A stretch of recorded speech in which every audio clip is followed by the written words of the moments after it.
Good morning student, how are you? Fine, okay. 2-3 दिन बाद video बना रहे हैं, उसके लिए मैं माफ़ी चाहता हूँ। और वो इसलिए कि थोड़ा सा मेरी तबीयत जो थी वो सही नहीं थी, और उसके लिए मैं फिर से आपसे सॉरी कहता हूँ। ठीक है, तो आज का जो अपना वीडियो है वो वीडियो जो है वो हम इससे पहले अपना जो छठा चैप्टर है हिंदी मीडियम जो क्लास के बच्चे हैं, यानी कि 12th जो हिंदी मीडियम क्लास के जो बच्चे हैं उन क्लास के बच्चों के लिए, ठीक है, आज का अपना वीडियो है। इससे पहले हम छठे चैप्टर से संबंधित 4 पार्ट जो है वो आपको पढ़ा चुके हैं। आज का जो अपना अंतिम पार्ट है वो है पार्ट 5। ठीक है, उसके बाद हमारा जो छठा चैप्टर है वो कंप्लीट हो जाएगा। और 4th पार्ट तक जो हमने चीज पढ़ी है वो क्या था कि हम रसारोहण को पढ़ रहे थे, एसेंट ऑफ सैप को पढ़ रहे थे।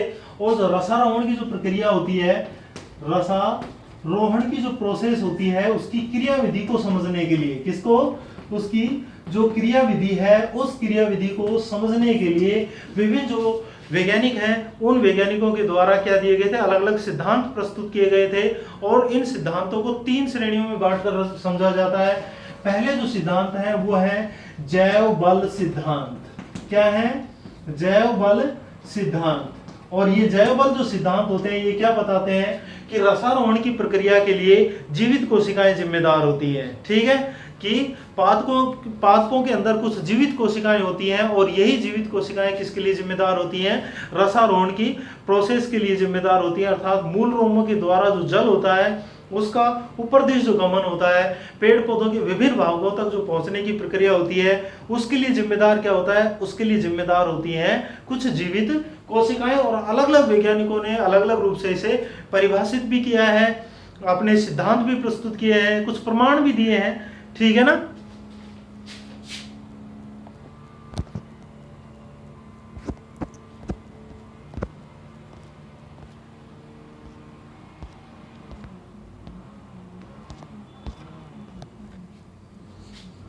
Sorry for disturb. ठीक है, जैव बल सिद्धांत। इससे पहले मैं एक चीज इंफॉर्मेशन और देता हूं कि 3-4 दिन में थोड़ा सा मेरी तबीयत खराब थी, इसकी वजह से वीडियो भी नहीं बन पाए। और मैंने आपको कहा था कि मैं आपको 25 क्वेश्चन जो दूंगा उनका एक टेस्ट भी होने वाला आपका। ठीक है, वो टेस्ट जो है वो भी मैं नहीं ले पाया था किसी भी कारणवश। ठीक है, तो आने वाले जो एक आध दिन है या तो फिर 16 अगस्त को, ठीक है, या फिर 15 अगस्त को, ठीक है, वो टेस्ट जो है वो फिर से आपका लिया जाएगा जिसमें 5 चैप्टर शामिल होंगे। तो इसके लिए मैं माफी चाहता हूं आपसे। ठीक है, तो सबसे पहले हम जैव बल सिद्धांत के बारे में बात करते हैं कि जैव बल सिद्धांत क्या होता है। तो जीवित कोशिकाएं जिम्मेदार होती हैं, ये कुछ वैज्ञानिकों के द्वारा ये चीजें बताई गई थी। और सबसे पहले जिस वैज्ञानिक का नाम आता है वो थे गोल्डवस्की। गोल्डवस्की जो वैज्ञानिक थे, इन वैज्ञानिकों के द्वारा एक बात बताई गई थी। उन्होंने क्या कहा था, गोल्डवस्की वैज्ञानिक ने क्या कहा था कि जो जाइलम की जो पेरेन्काइमा और जो जीवित कोशिकाएं, यानी कि क्या वो बताया गया था गोल्डवस्की के द्वारा कि जो जाइलम पेरेन्काइमा,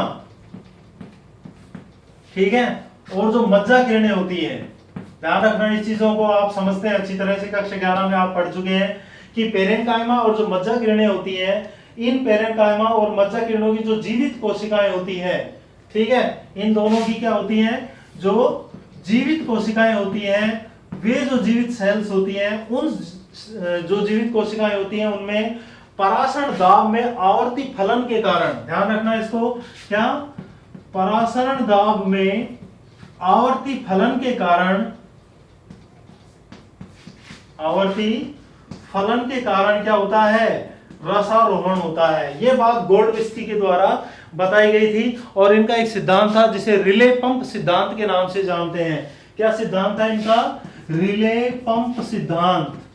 ठीक है, रिले पंप सिद्धांत था इनका एक। और इस रिले पंप सिद्धांत के अनुसार यह माना जाता है कि ये बताया इन्होंने, ये साबित किया कि जो जाइलम पेरेन्काइमा होता है, क्योंकि जाइलम जो होता है उसे वो एक टिश्यू है और उसमें कुछ कोशिकाएं शामिल होती हैं। कौन कौन सी होती हैं?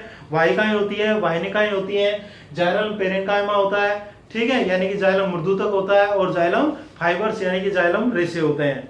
क्या कौन कौन सी, एक तो जाइलम पेरेन्काइमा जो होती है वो, और साथ ही जो पादप है उस पादप के तने में, जड़ में, जहां भी पत्ती के अंदर जो मज्जा किरणें पाई जाती हैं, उन मज्जा किरणों की जो जीवित कोशिकाएं होती हैं, इन जीवित कोशिकाओं में पराशर दाब के आवर्ती फलन के कारण क्या होता है, रसारोहण की प्रक्रिया होती है। आपको सिर्फ यही लाइन ध्यान रखनी है, अगर नोट्स में नहीं है, क्योंकि शायद मैंने नोट नहीं करवाया था, तो ये लाइन आप लिख सकते हैं कि जैव बल सिद्धांत में नोट करके यहाँ पे इसी तरह से गोल्डबर्ग के अनुसार, ठीक है, इसे नंबर 1 डाल लेना चाहो तो, या फिर ऐसे इसी तरह से तीर का निशान या स्टार का निशान लगा सकते हैं नोट में।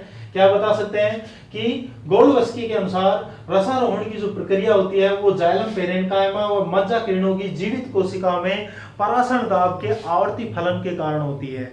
ठीक है, ध्यान रखें। फिर बता देता हूं कि रसारोहण की प्रक्रिया गोल्डबर्ग के अनुसार रसारोहण की प्रक्रिया जाइलम पेरेन्काइमा व मज्जा किरणों की जो जीवित कोशिकाएं होती हैं उनमें पराशर दाब व आवर्ती फलन के कारण होती है। याद रखोगे इसको। ये पहली बात जैव बल सिद्धांत के अंदर कैसी कोशिकाएं आ रही हैं, जीवित कोशिकाएं आ रही हैं। ठीक है,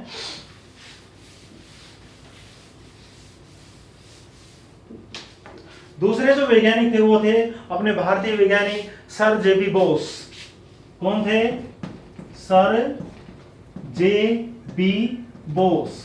और सर जो जेबी बोस थे इन्होंने क्या बताया, सर जेबी बोस के द्वारा बताया गया कि पौधों में जो रसारोहण है वो तने की वलकुट की सबसे भीतरी परत की जो कोशिकाएं होती हैं, ठीक है ना, उनमें जो लयबद्ध जो संकुचन होता है उसके कारण होता है। क्या बताया इन्होंने कि तने के वलकुट की, आप जानते हैं, फिर से मैं एक स्ट्रक्चर आपको कक्षा 11 वाली बना के दिखाता हूं कि इस तरह से तने की आंतरिक संरचना अगर हम देखें तो सबसे बाहरी जो है हाइपोडर्मिस होती है, ठीक है, यानी कि सबसे बाहर जो होती है वो अधिचर्म होती है, क्यूटिकल जिसे कहा जाता है, सबसे बाहर की परत जो होती है वो, ठीक है, फिर हाइपोडर्मिस आती है, फिर उसके पश्चात वलकुटीय क्षेत्र आ जाता है, ठीक है, क्या आ जाता है, वलकुट क्षेत्र आ जाता है, और माय डियर स्टूडेंट उसके पश्चात क्या आता है, उसके पश्चात क्या होता है, अंतःत्वचा आ जाती है, यानी कि जिसे एंडोडर्मिस कहते हैं। क्या बोलते हैं? अंतःत्वचा। तो ध्यान से, शायद आपको ये चीज ध्यान होगी, सबसे बाह्य परत अधिचर्म कहलाती है, फिर हाइपोडर्मिस होती है, फिर वलकुट क्षेत्र आता है, उसके बाद आती है अंतःत्वचा। तो सर जेबी बोस के सिद्धांत के अनुसार, जो कि स्पंदन का सिद्धांत कहलाता है, किसका सिद्धांत कहलाता है? स्पंदन, जिसे हम स्पंदन सिद्धांत कहते हैं। ठीक है, इन्होंने क्या बताया, इन्होंने ये बताया कि तने का जो वलकुटीय भाग होता है, ये वाला जो क्षेत्र होता है, ध्यान से देखो, ये वाला, ठीक है, तने का मान लीजिए कि वलकुट क्षेत्र है, मैंने अलग अलग बता दिया आपको, ठीक है, सबसे बाहरी परत अधिचर्म, फिर उसके पश्चात जो ये वाली परत आती है ये क्या कहलाती है? हाइपोडर्मिस कहलाती है। उसके बाद 8 से 10 परतों की एक और स्ट्रक्चर आ जाती है, इसे हम क्या कहते हैं? वलकुट कहते हैं। तो क्या बताया इन्होंने, सर जेबी बोस ने बताया कि तने की जो वलकुट कोशिकाओं की जो सबसे भीतरी परत होती है, ये वाली, कम से कम ये कितनी परतें होती हैं? ये कम से कम 8-10 परतें होती हैं। और सबसे भीतरी जो परत होती है, जो कि किसके समीप होती है? बिल्कुल, जो कि बिल्कुल अंतःत्वचा के समीप होती है। फिर से सुनना इस चीज को, क्या कहा गया है कि तने की वलकुट की सबसे भीतरी जो परत होती है, जो कि किसके संपर्क में है? अंतःत्वचा के संपर्क में है। मान लीजिए कि ये परतें हैं, ये इस तरह से परतें बना सकते हैं, ठीक है, ये दूसरी परत, ये तीसरी परत, चौथी परत। तो इस तरह से जो सबसे पास की परत होती है, मान लीजिए जो किसके पास है? जो कि अंतःत्वचा के पास है, इस परत में क्या होते हैं? लयबद्ध स्पंदन होते हैं। क्या होते हैं इसके अंदर? इसके अंदर लयबद्ध स्पंदन होते हैं, और इन्हीं स्पंदनों के कारण क्या होता है? रसारोहण होता है। ये सर जेबी बोस, जो कि एक भारतीय वैज्ञानिक थे, उनके द्वारा बताया गया था, जो कि वनस्पति शास्त्री थे, ठीक है, बॉटनियोलॉजिस्ट थे। तो फिर से मैं बता देता हूं कि सर जेबी बोस के अनुसार, सर जेबी बोस के स्पंदन सिद्धांत के अनुसार, लिखने का तरीका क्या लिखेंगे आप नोट में, कि सर जेबी बोस के स्पंदन सिद्धांत के अनुसार पादप के तने के वलकुट की सबसे भीतरी परत, जो कि अंतःत्वचा के संपर्क में होती है, उसके अंदर लयबद्ध स्पंदनों के कारण क्या होता है? रसारोहण होता है। ओके, तो ये हमारे सर जेवी बोस थे। एक यहां पर एक चीज और नोट करने की है कि सर जेवी जो बोस थे उन्होंने अपने कार्य जो है वो किस पादप पर किए थे। तो ये बहुत इंपॉर्टेंट है कि सर जेवी बोस के द्वारा अपने कार्य किस पादप पर किए गए थे, और उस पादप का नाम था, क्या नाम था? भारतीय टेलीग्राफ। क्या नाम था? भारतीय टेलीग्राफ प्लांट। ठीक है, भारतीय टेलीग्राफ प्लांट। और भारतीय जो टेलीग्राफ प्लांट होता है इसे हम क्या कहते हैं? डेस्मोडियम गायरेंस। आपको कक्षा 10 का 11 का याद होगा, क्या कहते हैं इसको? डेस्मोडियम गायरेंस। क्या कहते हैं? डेस्मोडियम गायरेंस कहते हैं। ठीक है, तो ये दूसरी चीज भी याद रखेंगे। क्वेश्चन पुटअप किया जा सकता है क्या कि सर जेवी बोस के द्वारा जो अपने कार्य किए गए थे, जो अपने एक्सपेरिमेंट किए गए थे, वो किस पादप पर किए गए? तो आप क्या बताएंगे? वो किए गए थे भारतीय टेलीग्राफ प्लांट या फिर डेस्मोडियम गायरेंस के ऊपर। ओके, सो ये सर जेवी बोस थे। इसके पश्चात एक वैज्ञानिक और थे जिन्होंने जो जैव बल सिद्धांत है उसे अपने किसी प्रमाण के द्वारा स्पष्ट करने की कोशिश की थी। तो नेक्स्ट जो है वो सर जेवी पैलेगोल्स्की, दूसरे यानी कि स्ट्रासबर्गर। जो स्ट्रासबर्गर थे उन्होंने भी कुछ कहा था इसके बारे में, स्ट्रासबर्गर। और स्ट्रासबर्गर ने क्या कहा? स्ट्रासबर्गर ने यह कहा कि रसारोहण की प्रक्रिया में जीवित कोशिकाओं का डायरेक्ट कोई भी संबंध नहीं होता है। ठीक है, कि रसारोहण की जो प्रक्रियाएं होती हैं उनमें जो जीवित सेल्स होती हैं, उन जीवित सेल्स का जो प्रत्यक्ष संबंध नहीं होता है। ठीक है, रसारोहण की प्रक्रियाओं में पादप की जो जीवित कोशिकाएं होती है उनका सीधा संबंध नहीं होता है, लेकिन रसारोहण की प्रक्रियाओं के लिए वो जीवित कोशिकाएं क्या होती हैं? इनिशियल होती हैं। क्या होती है? अनिवार्य होती है, यानी कि होनी बहुत जरूरी है। यह बात किसके द्वारा बताई गई थी? स्ट्रासबर्गर के द्वारा बताई गई थी। तो तीन वैज्ञानिकों ने स्पष्ट किया जैव बल सिद्धांत को, जो कि लागू नहीं होता है। ठीक है माय डियर स्टूडेंट, दूसरा जो सिद्धांत है वो है मूल दाब सिद्धांत। कौन सा सिद्धांत है? मूल दाब सिद्धांत। ये मूल दाब जो सिद्धांत है ये जहां तक है स्पष्ट है कि इसके कारण जो है वो रसारोहण हो सकता है। अकॉर्डिंग टू मूल दाब सिद्धांत या रूट प्रेशर जो थ्योरी है, इसके अनुसार क्या कहा गया है? सबसे पहले हम किसे समझते हैं? मूल दाब को समझते हैं कि मूल दाब क्या चीज होती है। ठीक है, मूल दाब कहां उत्पन्न होता है? मूल दाब हमेशा कहां उत्पन्न होता है? जाइलम वाहिकाओं में होता है। कहां होता है? जाइलम वाहिकाओं में। इस चीज को आप अच्छी तरह से याद रखेंगे कि मूल दाब हमेशा कहां उत्पन्न होता है? जाइलम वाहिकाओं में। अकॉर्डिंग टू मूल दाब सिद्धांत, इसके अनुसार क्या हुआ कि पेरेन्काइमा जो कोशिकाएं होती हैं,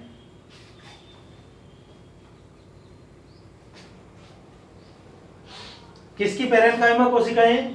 जो जाइलम जो होता है उसकी जो पेरेन्काइमा जो सेल्स होती हैं उनकी जो प्रकृति होती है वो कैसी होती है?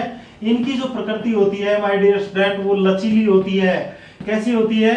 वो लचीली होती है। और इसी लचीली प्रकृति के कारण क्या होता है कि धीरे धीरे क्या होता है कि जल जो है या फिर जो विलयन है इनके अंदर प्रवेश करने लगता है। जब प्रवेश तो इनकी लचीली प्रकृति के कारण नहीं करता है, लेकिन जैसे जैसे कोशिका के अंदर जल प्रवेश करना शुरू कर देता है, किन कोशिकाओं में? पेरेन्काइमा जो सेल्स होती हैं इन कोशिकाओं में क्या प्रवेश करना शुरू कर देता है? जब जल प्रवेश करना शुरू कर देता है तो ऐसी स्थिति में इनकी प्रकृति कैसी होती है? लचीली होती है। और इनकी जो कोशिका भित्ति होती है ना वो भी लचीली होगी। तो इसके कारण उस कोशिका भित्ति पर क्या पड़ेगा? दबाव बढ़ता हुआ जाएगा। ये स्फीति होगी तो क्या होगा कि इनसे जो कुछ मात्रा में जो जल है या ठीक है कि इसके अंदर जो द्रव भरा हुआ है, इसके अंदर जो क्या भरा हुआ है? द्रव भरा हुआ है। उस द्रव पर भी एक धनात्मक दाब उत्पन्न होगा और उस वह द्रव जो होता है वो बाहर निकल जाता है। और बाहर निकलकर कहां आ जाता है? जाइलम की जो वाहिकाएं होती हैं इन वाहिकाओं में आ जाता है। ठीक है, और इसी द्रव्य के कारण जाइलम की जो वाहिकाएं हैं उसके ऊपर उत्पन्न होने वाला जो धनात्मक दाब होता है उसे मूल दाब कहते हैं। फिर से सुन लीजिए, मूल दाब सिद्धांत के अनुसार क्या कहा गया है कि पेरेनकाइमा जो कोशिकाएं होती हैं वो लचीली प्रकृति की होती हैं। कैसी होती हैं? लचीली प्रकृति की होती हैं। जब जल या विलयन इसके अंदर प्रवेश करता है, ध्यान सुनो, जब जल या विलयन इसके अंदर प्रवेश करता है तो ऐसी स्थिति में इसकी कोशिका भित्ति पर क्या पड़ता है? दबाव बढ़ता है, और ये कोशिकाएं जो होती हैं ये स्फीति होती हुई चली जाती हैं। कैसी होती चली जाती है? स्फीति होती चली जाती हैं, जिसके कारण इनके द्रव्य पर भी एक दबाव पड़ता है, और द्रव्य की कुछ मात्रा जो होती है इन कोशिकाओं से बाहर निकलकर कहां आ जाती है? जाइलम की वाहिकाओं में आ जाती है। पेरेनकाइमा से निकलकर द्रव्य कहां पहुंच जाता है? जाइलम वाहिकाओं में पहुंच जाता है, और उस द्रव्य के कारण जो जाइलम की वाहिकाओं में जो दाब उत्पन्न होता है उसी दाब को हम क्या कहते हैं? मूल दाब कहते हैं। और इसी मूल दाब के कारण क्या प्रक्रिया होती है? रसारोहण की प्रक्रिया होती है। ठीक है, तो ये बात है। दो चीजें और जो याद रखने की हैं वो क्या है कि मूल दाब जो होता है उसे किसके द्वारा मापा जाता है? मूल दाब को किसके द्वारा मापा जाता है? मैनोमीटर के द्वारा मापा जाता है। किसके द्वारा? मैनोमीटर के द्वारा मापा जाता है। मूल दाब को, ये लाइन आप जरूर याद रखेंगे, मैनोमीटर के द्वारा मापा जाता है। और पौधे में जो मूल दाब होता है, किसी भी पौधे में जो मूल दाब होता है उसका अधिकतम जो मान है वो 2 atm हो सकता है। ये atm जो है ये इसकी इकाई होती है, यानी कि एटमॉस्फेयर, ठीक है, या बार भी कह सकते हैं आप, वायुमंडलीय बार। ठीक है, तो मूल दाब, पौधों में मूल दाब का जो मान होता है वो कितना होता है? 2 atm होता है। कितना होता है? 2 atm होता है, जो पानी को लगभग 20 मीटर की ऊंचाई तक पहुंचाने में सक्षम होता है। ठीक है, ये पौधों में जल को कितनी ऊंचाई तक?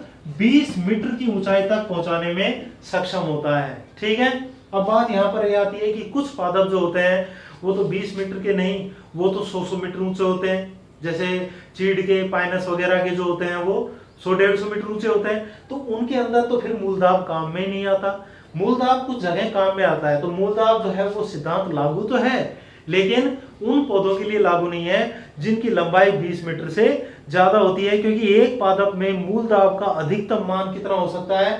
2 atm हो सकता है। और इतना जो दाब होता है ये केवल जड़ों के द्वारा अवशोषित जल को ऊपर की तरफ मात्र 20 मीटर की ऊंचाई तक क्या कर सकता है? पहुंचा सकता है। ठीक है, लेकिन कुछ पादप जो होते हैं वो तो काफी बड़े होते हैं, तो उनके अंदर मूलदाब सिद्धांत काम नहीं करता है। उसके लिए लगभग कितना? 12 atm की आवश्यकता होती है, जो कि इम्पॉसिबल बात है। ठीक है, जो कि कैसी होती है? इम्पॉसिबल बात होती है। दूसरी चीज, मूलदाब कभी भी, सभी पादपों में मूलदाब जो होता है उसके द्वारा जल का रसारोहण इम्पॉसिबल है, क्योंकि जिम्नोस्पर्मिक जो प्लांट होते हैं, कौन से प्लांट?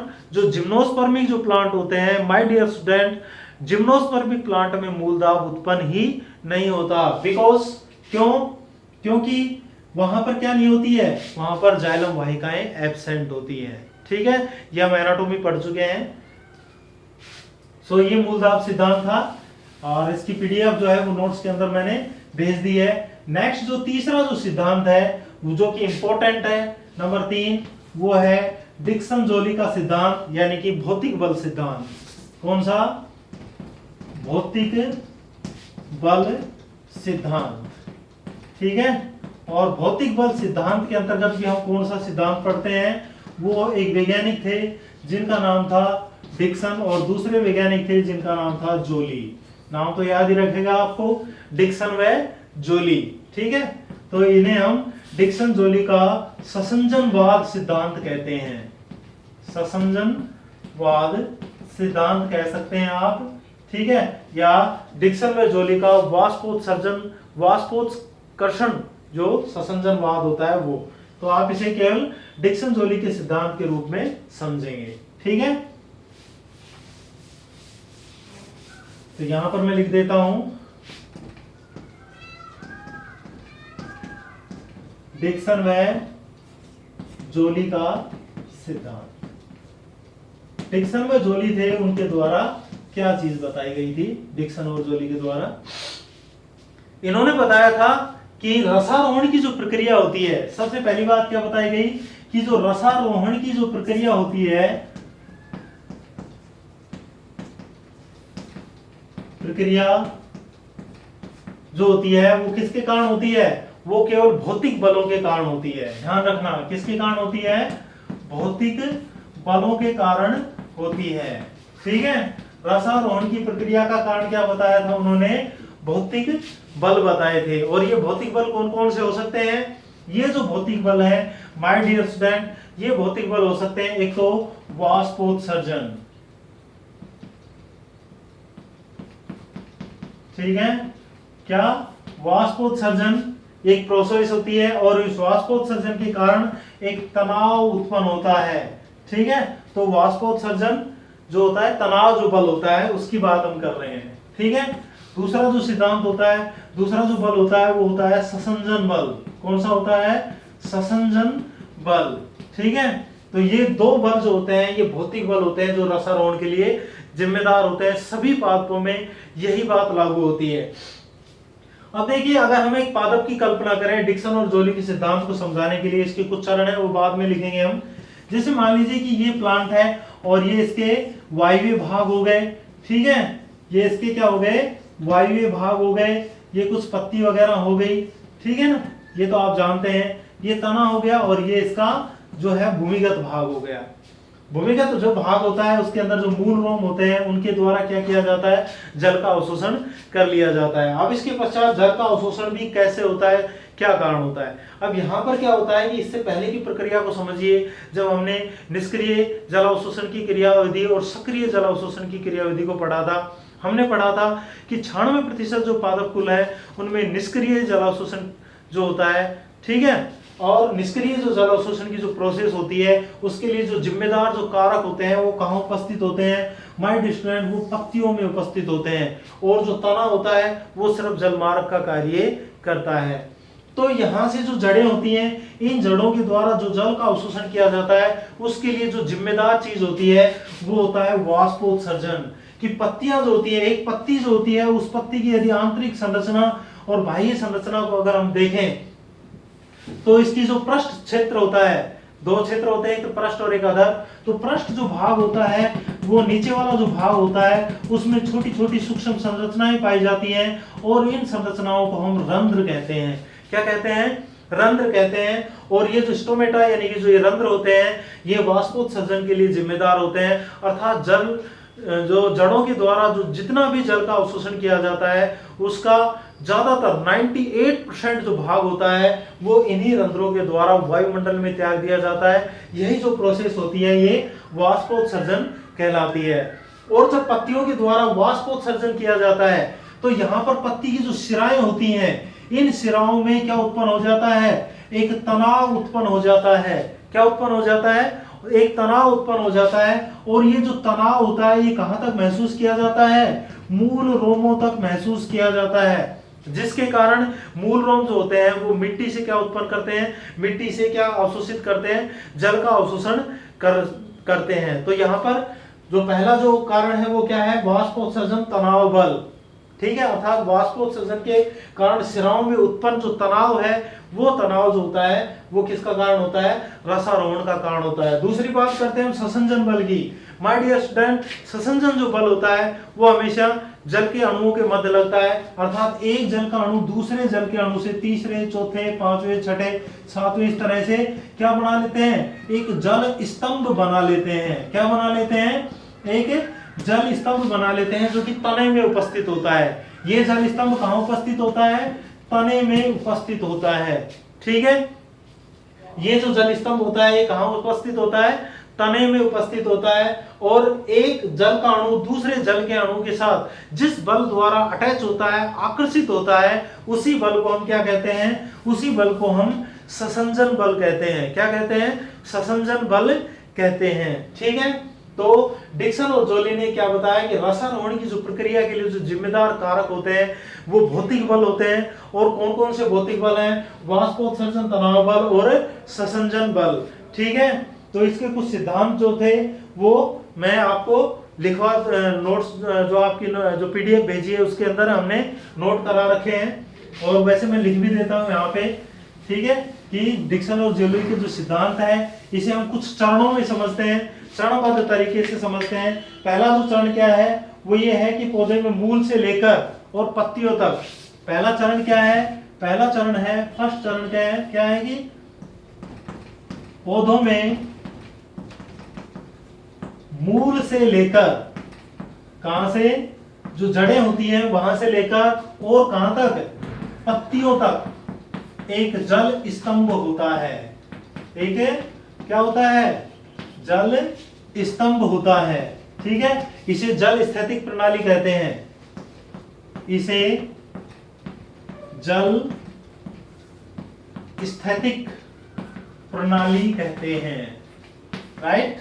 क्या कहते हैं, जल स्थैतिक प्रणाली कहते हैं। ये पहली बात थी डिक्सन और जोली सिद्धांत के, पहला चरण था। दूसरा चरण क्या कहता है, दूसरा चरण कहता है कि वाष्पोत्सर्जन द्वारा, जो वाष्पोत्सर्जन की जो पत्तियों में जो प्रोसेस हो रही है, वाष्पोत्सर्जन द्वारा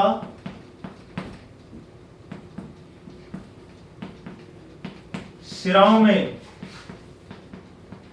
उत्पन्न तनाव के कारण, ठीक है, शिराओं में जो तनाव, जल की कमी जो महसूस की जा रही है, वाष्पोत्सर्जन के द्वारा शिराओं में उत्पन्न तनाव के कारण, या जो तनाव है, तनाव के कारण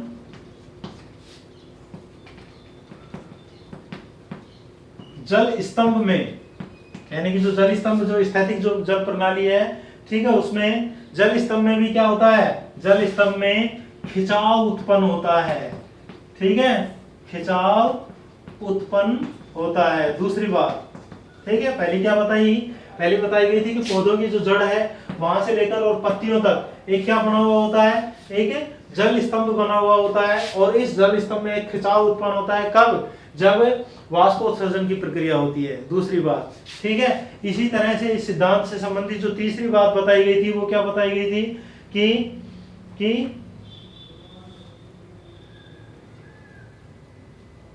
जल के जो अणु होते हैं, जल स्तंभ में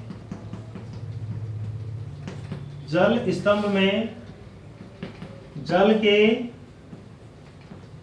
अणुओं के मध्य ससंजन बल होता है। कौन सा बल होता है, ससंजन बल होता है, ठीक है, ध्यान रखना इसको, कि जल स्तंभ में जल के अणुओं के मध्य ससंजन बल होता है, जिसका मान कितना होता है, ससंजन बल का मान जो होता है वो 45 से 207 वायुमंडलीय हो सकता है। इसका मान कितना होता है, 45 से 207 atm। अब तो खूब है, चाहे कितना ऊपर पानी चढ़ाओ, ठीक है। तो जल स्तंभ में जल के अणुओं के मध्य क्या होता है, ससंजन बल होता है, और इसका मान जो होता है वो 45 से और 207 क्या होता है, वायुमंडल हो सकता है, ठीक है। और इसी बल के कारण, और ये जो बल होता है, इसी बल के कारण क्या होता है, इसी बल के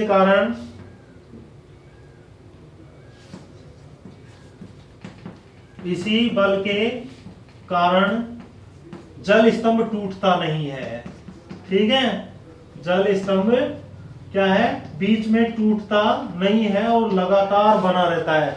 वरना वाष्पोत्सर्जन तनाव के कारण जल स्तंभ टूट सकता है, लेकिन जल के अणुओं के मध्य उत्पन्न जो ससंजन बल होता है, उस ससंजन बल का मान जो है बहुत ज्यादा होता है, और इसी के कारण जो है वो जल स्तंभ जो है वो लगातार बना रहता है, ठीक है। तो इस प्रकार हम कह सकते हैं कि डिक्सन और जोली के सिद्धांत के अनुसार, जो कि भौतिक बलों के कारण होता है, जिसके दो कारण बताए गए थे, एक तो वाष्पोत्सर्जन तनाव बल और दूसरा ससंजन बल, ठीक है। वाष्पोत्सर्जन तनाव जो होता है वो कहाँ उत्पन्न हो रहा है, पत्तियों की जो शिराएं होती है वहां पर उत्पन्न होता है, जो कि जल स्तंभ तक महसूस किया जाता है, जिसके कारण जल स्तंभ नहीं टूटता है। क्यों, क्योंकि जल स्तंभ में जो जल के अणु होते हैं उनके मध्य ससंजन बल होता है जिसका बहुत अधिकतम मान होता है, और इसी कारण जल स्तंभ जो होता है वो लगातार बना रहता है, चाहे कितना भी वाष्पोत्सर्जन होता रहे जल स्तंभ नहीं टूटेगा। जल स्तंभ नहीं टूटेगा तो जड़ों के द्वारा जल का भी अवशोषण कंटिन्यू होता रहेगा। ठीक है, तो माय डियर स्टूडेंट, ये हमारा चैप्टर था 5वां। आई होप आपको ये क्लियर हो गया होगा। अगर फिर भी आपको किसी तरह की कोई समस्या इसके अंतर्गत आती है तो आप मुझसे, ठीक है, कमेंट कर सकते हैं, बातें कर सकते हैं। ठीक है, आज का अपना टॉपिक कंप्लीट है, और इसके साथ साथ ही आज ये जो 5वां चैप्टर है, सॉरी जो छठा चैप्टर है वो भी आज कंप्लीट हुआ है। अगले वीडियो से हम 7वें चैप्टर को शुरू करेंगे। ठीक है, तब तक के लिए खुश रहिए, मुस्कुराते रहिए। Goodbye, have a nice day.